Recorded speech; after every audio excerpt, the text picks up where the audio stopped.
Sean here with Think International and Think Media TV, helping you move further, faster in media. Today, I'm here with Adam Lubanski, director, and David Brunk, project architect and scriptwriter for the up-and-coming film Rogue Saints. We're going to be talking a little bit about the origin of the film, the production, as well as then some creative tips on funding creative projects, making ideas happen, etc., so stay tuned. Adam has been in the TV film industry for over 20 years and has worked on such films as Transformers 2, G-Force, Charlie's Angels, Hancock, maybe you've heard of him, and he is currently the creative director at Surround Media that has done products for HBO, Warner Brothers, American Idol, maybe you've heard of those. David has been a creative entrepreneur for over 25 years and has done a lot of stuff in Russia, including founding some TV shows that reach into 30 million homes. He also founded Salak Media? Salak, bet you haven't heard of that. Salak Media over in Russia. That is actually the leading producer of Russian Christian music in the world. How are you doing, guys? Good to be here. So we're here, Bellevue, on the first sunny day in probably a decade. Well, it's spring now. It's officially spring. It was sunny on the way down, and so I'm looking forward to the next 2.5 days of sun before the snow and rain hits again. So it's just gone for the rest of the year. And so, kind of first off, we're going to talk about Rogue Saints, and what's the backstory on this film? When did it start, and then how did you two connect in the beginning of it? Yeah, I think it started about 2 years ago. It's a rough timeline, maybe 2.5. And I was on the path of creating a film.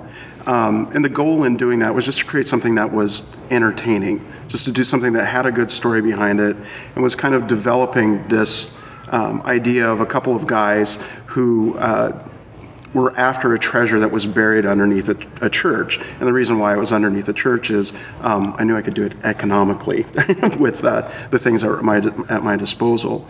And as I was getting into that, trying to figure out what the story was, there was this issue of there always has to be something that you're doing with a story that's kind of the B storyline, like what's the heart of the story. And I knew it had something to do with community within the church. But during that time, Dave and I got together on a project that he was working on in Russia, and we started to develop a relationship there.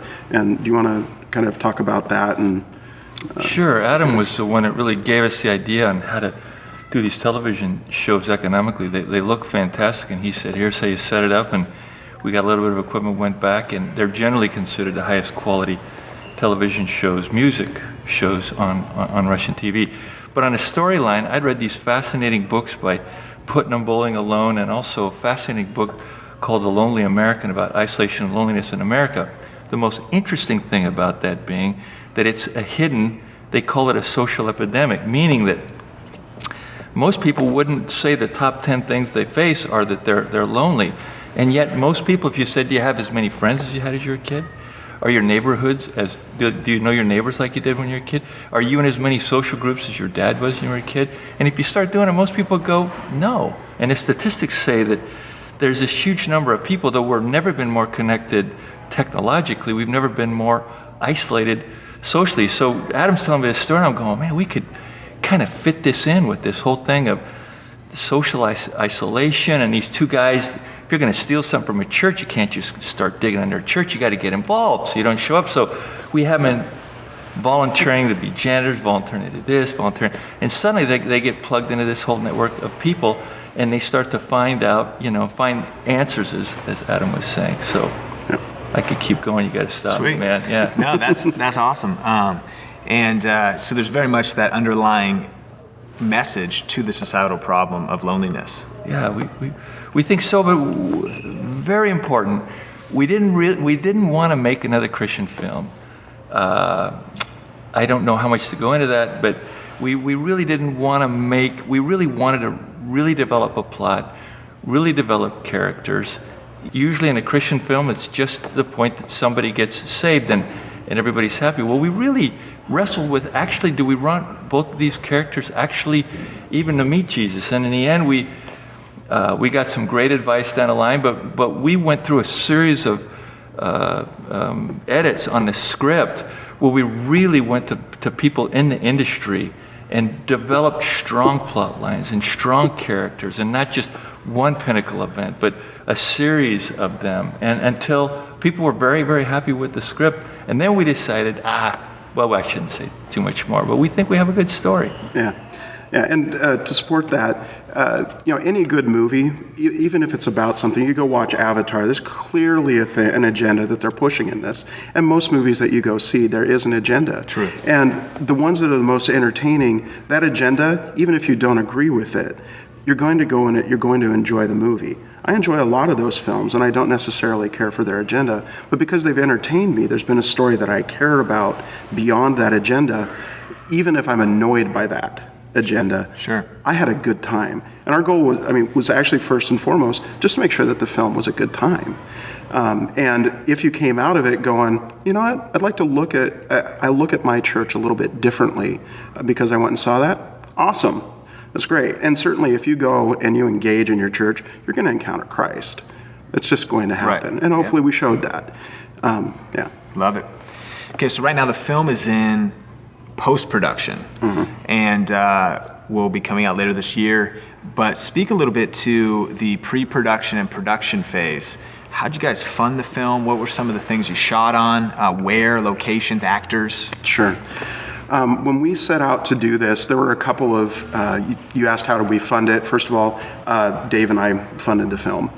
So it was out of our pockets. And we just found that we just thought it would let things go easier and smoother if we were able to do that. And certainly we didn't have a fortune to spend on it, but we felt like we had enough to get the project shepherded through. Sure. But how you put that together when you don't have a tremendous budget is probably the real story. Yeah. In doing this. And we set out really, really clear with a couple of things that we knew we wanted to do. We wanted good people working on this. Well, how are you going to get good people to come work on it when you don't have a ton of money? Well, we had a vision for what the film is. And we've talked about some of what that is. And it was a vision that we were able to paint out for people, that people go, okay, I get that. Now, prove to me that this is going to be, good. Yeah. So we actually did a test trailer for this where we tested out the equipment, we tested out the crew, we tested out some of the techniques and the post-production techniques before we ever actually rolled any film on, or film nowadays, on the actual film. Sure. And that was very, very helpful in helping us hone down what we should spend on and what we shouldn't spend on. And when it came time to recruit the greater crew, we were able to show something and go, this is the quality that we're shooting for. Does this look interesting? And the great thing was, that was a huge calling card for a lot of people who already had good experience, that were looking for more to get into a project that looked like it was, this is actually real. It's not just a couple guys running around with a camera. Right. And from that, because we had a vision and, there was a couple of other things. One, we set out to go, we're going to respect people as we do this. Doing a film has a tendency to get people a really big head, and they start treating people around them not very well. And I think that whatever you do in this industry, from the producer to the director, if you're treating people well from the start, you're showing other people how to treat the others around them on a film set.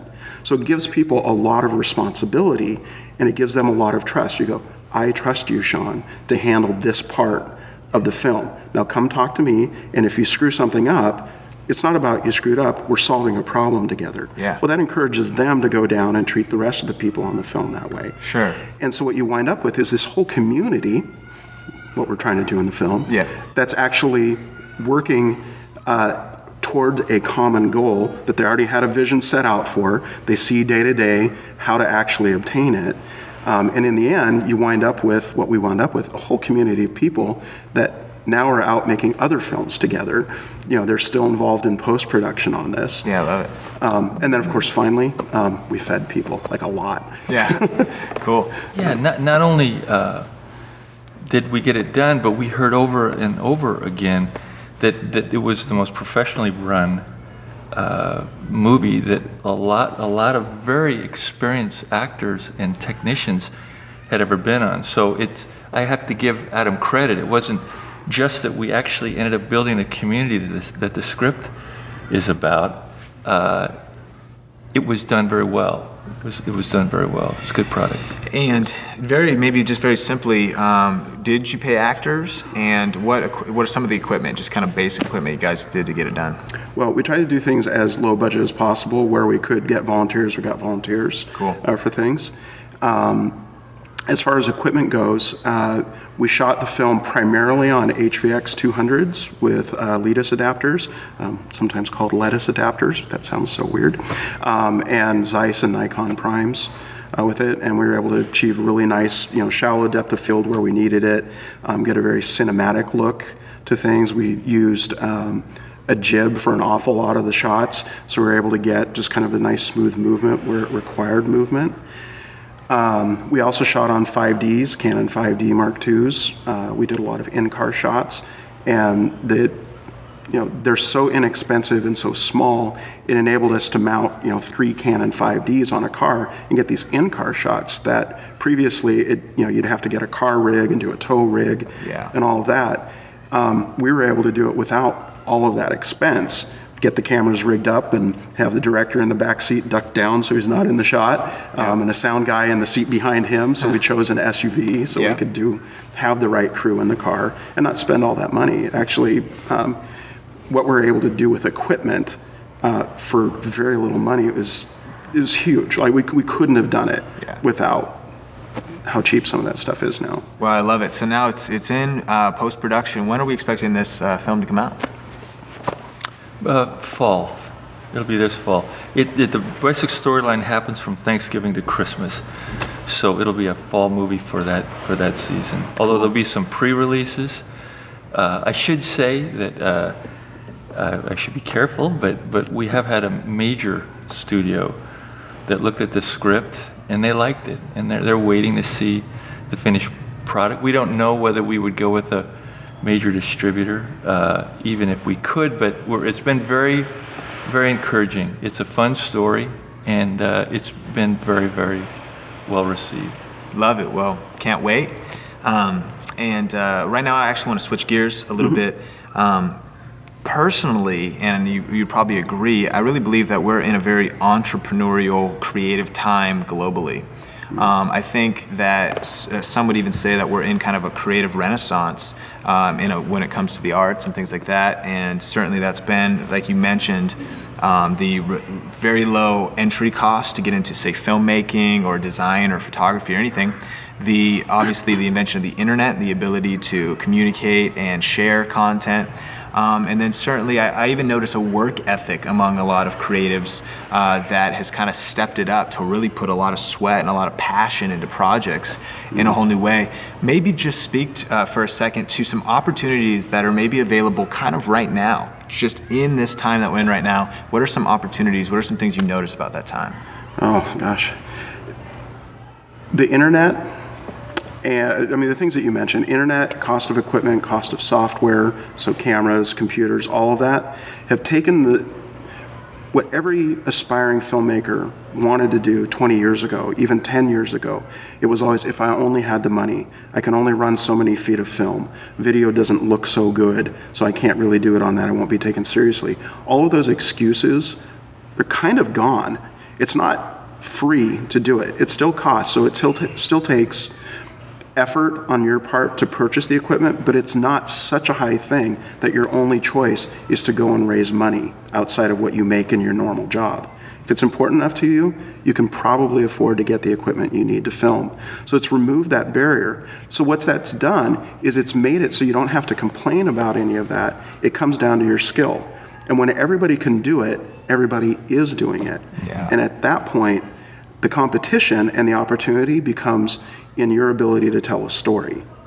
So take all the technical away. If you're paying attention, you can learn, and you can learn how to do it well. You can make, you see all of this footage from 5Ds out there. There's almost nobody telling stories with 5Ds. They're shooting pretty footage. Right. Okay. There's not, it's hard to sync up the audio. There's still some effort to it. So now we know how to make the pretty pictures. The big thing and the big opportunity is go and write engaging stories, those things that you want to go see up on the big screen. It's usually not about the special effects or the pretty shot, although we all appreciate those, Sure. and you have to have them. It's about, do I care what's happening to those people on screen? Yeah. And because the cost is so low and anybody can do it, I think people are forced to collaborate. Yeah. You know, it's the cost of entry is just high enough that you've got a piece of equipment I need.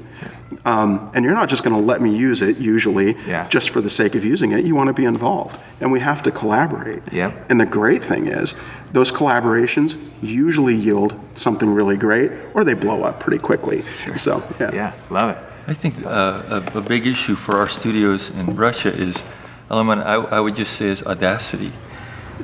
My role has been, I introduced them on the music studio to a guy named Randy Adams, who does a lot for a lot of people, but at the time he was doing a lot for Hosanna Integrity. They're international projects.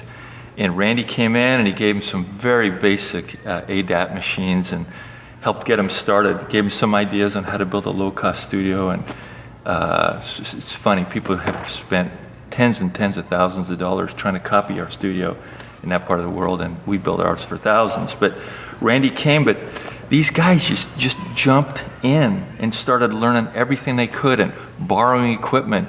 And within 2 years, Randy said they're doing there's nothing I could add to their projects. You don't need me anymore. Adam came over on the TV projects and said, this is the way you need to set them up. He came over, looked at the equipment, he said, this is good enough. He gave him some advice on X, Y, and Z, and here's how you keep your costs down, and so on and so forth. And within how many months was Adam looking at the film and going, I can't add anything to that. I mean, it's just that, it's just the audacity to even jump in and try it.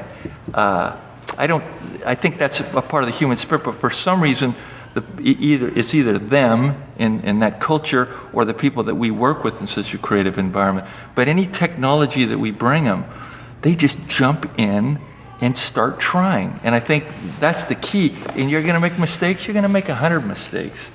But they just jump in with a certain period of time, they're doing it. So kind of what you're saying is that the difference between people that do something and the people that don't do something is the people that do something. Did something. Yeah. They just have the audacity to step out and try. Profound. There's probably a bumper stick in there somehow. I don't know how, but yeah. Now, both of you, 20 years of experience in the industry, 25 years of experience in different creative entrepreneur endeavors and all sorts of things, seeing things happen, a lot of stuff in the history books for you guys. You certainly have had obstacles along the way. You maybe have had some huge moments where you're like, wow, I just lost a lot of money I didn't need to spend, or something blew up, or something happened. What are some of the main obstacles along the way that maybe people starting out that aren't as far along could really learn from? Maybe just some of the heavy hitters that you'd say, don't make this mistake like I did, or you could avoid this. Had I known about this, I could have avoided it. Yeah. Gosh, I've got a few. Do you want to start? Go ahead. Jump Okay. in. All right. Well, when it comes to filming, don't ever start without a plan. Like, don't go into it and go, we're just going to wing it, we'll figure it out. Like, do your boards, know what your story is. Yeah. I mean, you hear stories all the time about Hollywood movies. I think they're filming, there's a big one filming right now. Yeah. They have a third of a script written, and they're filming. And I've worked on a couple. Yeah. And you waste so much time and so much money. Yeah. Because you think you're getting gold on set, and you go and look at it and go, we don't know what we're doing. Sure. Yeah. And then the second one would be to actually, go rely on people. Get advice, collaborate, don't hoard it to yourself. Find other people to work with. So those would be probably the two biggest things. Love it. The only thing I would add, and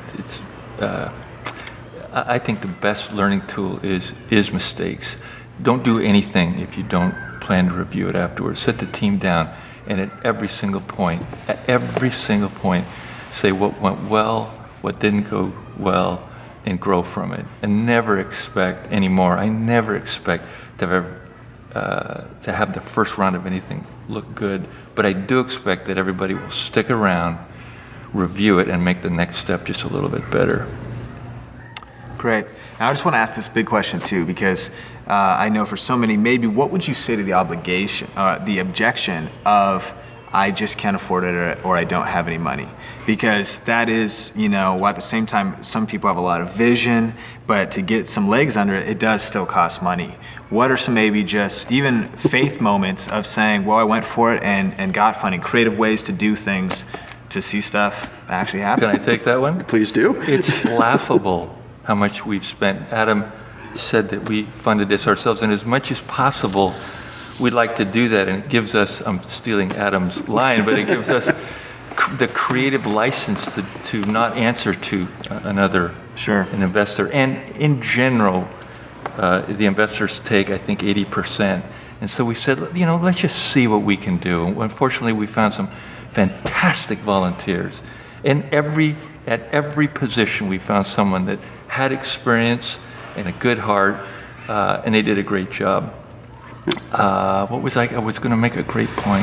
When it comes to funding too, obviously, now for you guys, you have, what I would call the side hustle. And do you think that most creatives are in the situation because they'd say, well, I would love to be able to just have the funds to just go make a film. But obviously there is the side hustle. You have different stuff that you do to make it happen. Sure. What's that kind of look like for a filmmaker and a creative to?